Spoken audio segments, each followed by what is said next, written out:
recently did a video on my favourite makeup buys, and lots of people said they enjoyed the favourites, but that they would like to see what products I regret buying, and that would actually be more informative than what I really liked. Now, personally, I love watching favourite makeups videos because those are the videos that make me want to buy makeup. But the regret videos are always interesting because you get to see what doesn't work for some people. The thing is, likes and dislikes are personal, so you may not like something. There's some things here that I don't like because they don't suit me, but I can't slate that product because they might suit you. I will start with the skincare. It's the Clinique Acne Solutions kit that I did actually rave about this. Mentioned that I was really happy with it, and it did exactly what it's supposed to, and it did at that stage. But since then I have blogged about this a bit, quite a bit.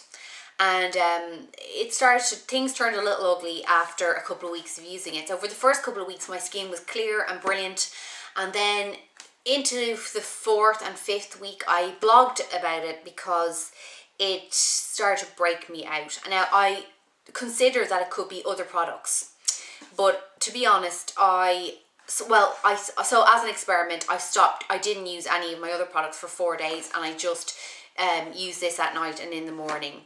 And I was getting the breakouts still. So I kind of know this was the cause, because as soon as I discontinued using it, it went away. I have heard nothing but bad things about this since I made the video about liking it.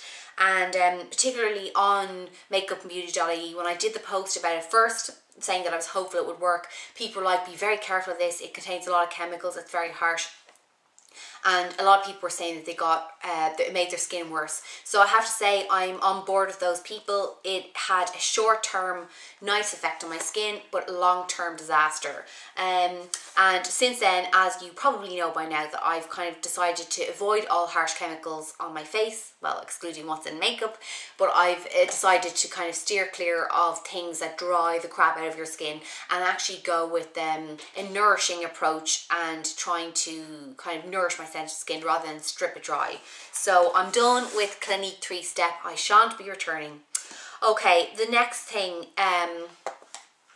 is by number 7, and you've heard me talk about number 7 before because I just hate them. And this is the Highlights Illuminating Powder. Okay, this is a powder. Is it highlighting? I don't think so. Not in comparison to like an MSF or even the Prestige highlighter that are, you know, soft and that have highlighting pigments in them. I just don't see the point of this at all. Nothing even comes off on your brush. I hate the box. Ick. Okay, they do have a new one out that looks nice though. Next thing is actually a nail polish, and it's by Essence, and it is in Superstar number 36. Now this is in here because I hate pearly pinks. I hate them. It's just like my least favourite. I'd rather have naked nails than have pearly pink nails. I don't know what it is, what it reminds me of that I just hate.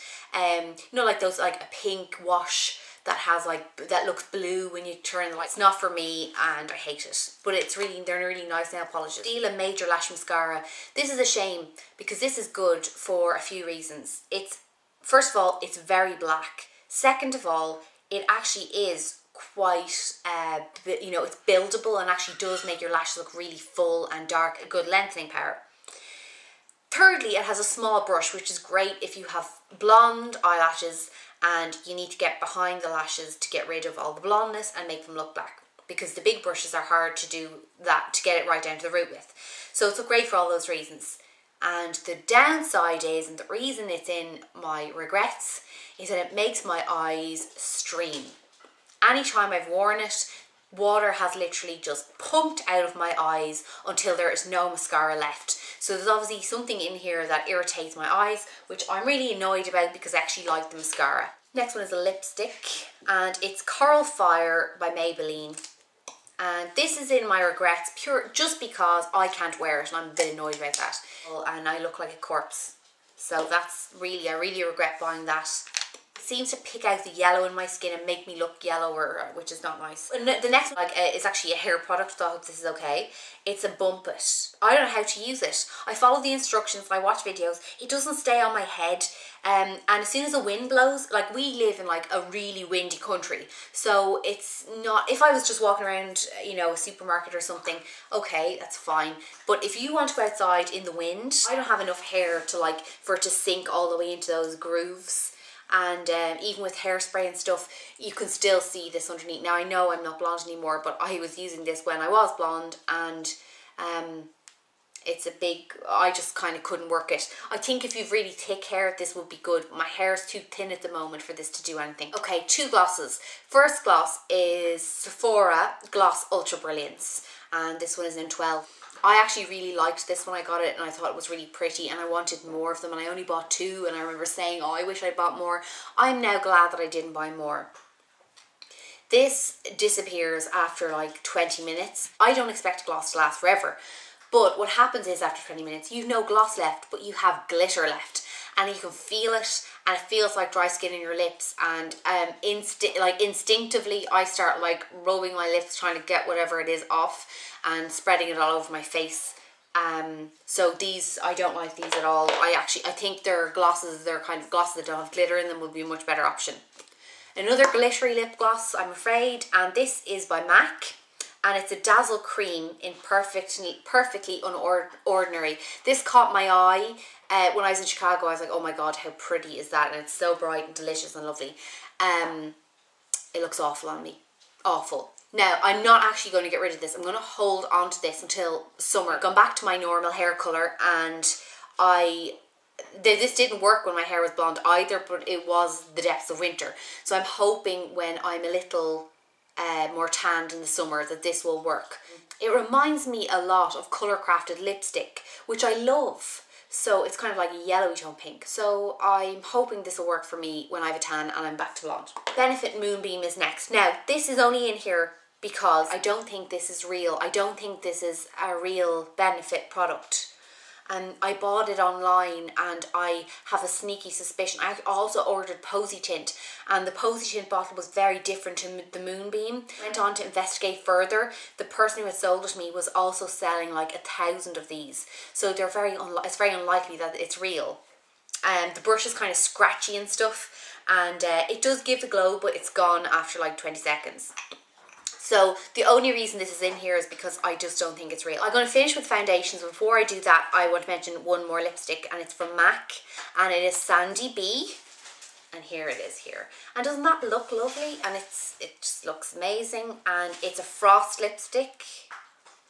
And there it is there. And it looks quite wearable and pretty. And this looks awful on me. It drains the colour from my face. But mostly what I hate about it is the finish. Some of MAC's Frost lipsticks are quite wearable. This for me isn't. On me this is quite aging, and I feel like it's like a granny lipstick. Lastly, my foundations. One of them I have mentioned already in a YouTube video, and it's the Bourjois one that I peeled the wrapper off with the brush. Hate it. So expensive for what it is.